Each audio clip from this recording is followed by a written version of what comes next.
Forgiveness, the term we all love to hate to hear while healing after betrayal.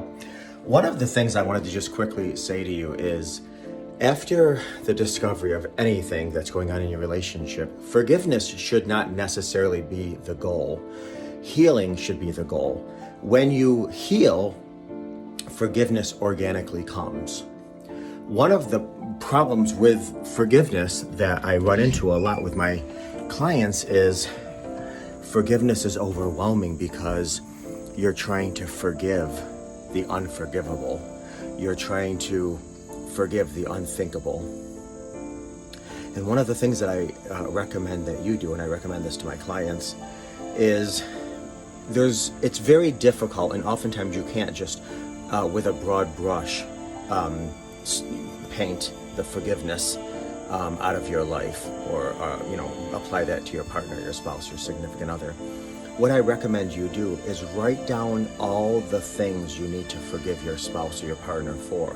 For instance, I forgive you for turning me into a monster parent.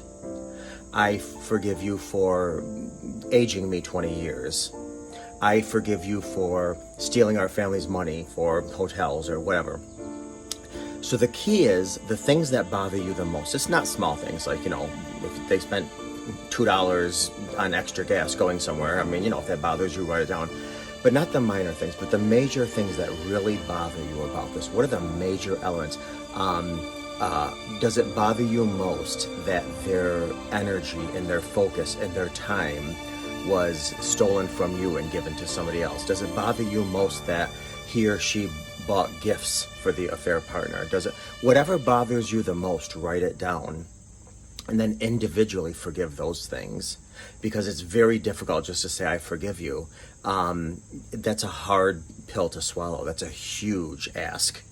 Oftentimes, you write these things down, and then as you're healing, you can say, you know what, I think I'm at a point where I can forgive them for this. I forgive them for buying him or her flowers, what have you. I can forgive them for this. You might not be able to forgive them for other things, but today you can forgive them for buying them flowers, and then as you heal, you cross off the things that you are forgive. Now, you might need to add to that list as you heal, but certainly the goal is to eventually window down that list, and then that your forgiveness is absolutely thorough. Now, don't get me wrong. There's many people out there that can do a broad brush. You know what? It's behind me. I forgive everything. New start. And if that's you, do you. But for the people that are finding it very difficult to forgive, this is a step, a process, a technique that may help. Keep in touch.